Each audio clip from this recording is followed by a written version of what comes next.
guys, yung recipe natin for today is molidong kamote. So, una kong ginawa, binalatan ko muna yung kamote. Naalala ko ito guys nung bata pa ako. Kasi pagpapasok kami, meron kaming tindahan binibilhan na merong molidong kamote. After na balatan guys, hugasan lang natin siya. Tapos pagkahugas natin, lalagyan natin siya ng tubig para ibababad natin hanggang matapos natin lahat balatan yung kamote para hindi siya iitim.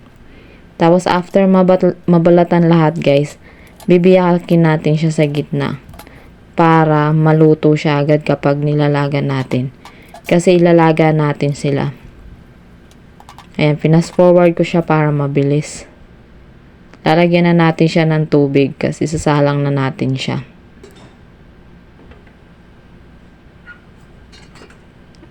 Ayan, para malaman natin guys kung malambot na, tusukin lang ng tinidor. Tapos aahunin na natin siya kapag malambot na. Tapos imamash natin siya guys. Ginamit namin pang mash is tinidor kasi wala kami yung yung masher. Ayan, pag na-mash na siya guys, inano namin siya, tinakal. Para alam namin kung ilan yung ilalagay naming asukal. So, tatlong takal yung nagawa namin. Kasi kapag hindi dapat kung ilang takal yung kamote, ganun din yung asukal. Kasi kung hindi siya same, hindi siya titigas. So, after namin natakal, nilagay na namin yung nyog na kinayod. Sa nyog na kinayod, kunti lang yung nilagay namin guys. Ayan, tapos sinalo lang namin siya. Ayan, tinakal din namin yung asukal. So, tatlo yung takal yung kamote. Tatlong takal din ng asukal na pula yung ginamit namin. Tapos, hahaluin lang natin siya hanggang ma-mix lahat yung ingredients. Ayan, yung gloves na ginamit ni Mama Plastic kasi wala kaming gloves na. Yung talagang gloves sa kamay. So, after na halo guys, ilalagay na natin siya sa paglulutuan natin.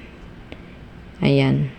So, mahinang apoy lang guys kasi dahil sa may asukal siya, masusunog siya agad. Yun nga lang ito guys, ito yung pinakamahirap na part niya. Kasi halo ka ng halo.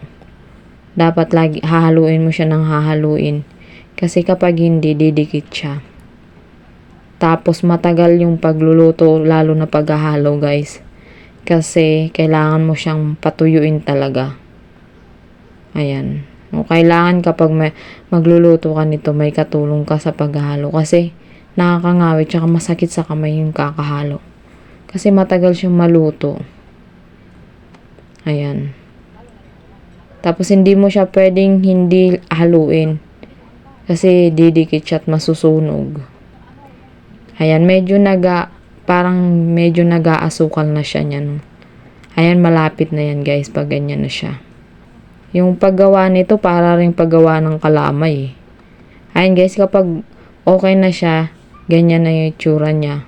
Hahunin na yan. Tapos ipaplat lang natin siya sa isang hulmaan.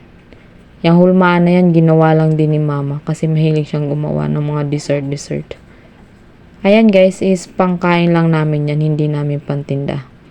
Pero dati naalala ko tinitinda yan sa amin. Ayan, ipa-flat lang ni Mama yan. Yung pantay talaga siya. Ayan. Actually, yung ginagamit dyan pag pina-flat mo yung dapat yung daon ng saging. Kaya lang hindi ako nakabili. Dito kasi sa Pampanga lahat bili. Wala kang mahihingian kasi wala masyadong mataniman dito. Ayan, pa-flat lang siya ng maayos. Lalo na kung ititinda guys, dapat pare-parehas yung kapal niya. Kasi para pag hiniwa-hiwa mo siya, walang maliit, walang malaki, kundi same sila lahat. Tapos after guys, kapag okay na yung pagka-flat niya, hihiwain na. Ayan, ganyan guys, kung halimbawa ibebenta mo, ihiwa-hiwain mo. Pero yan guys, hindi namin yan ibebenta. Luluto lang namin para kainin. Ayan guys, dessert yan eh. Matagal siyang masira guys. Basta lagay nyo lang sa chiller. Lagay nyo sa Tupperware tapos lagay nyo sa chiller. Tapos kapag kakain kayo, kapag nasuya kayo, pwede nyo i-dessert nyo. Masarap siya guys.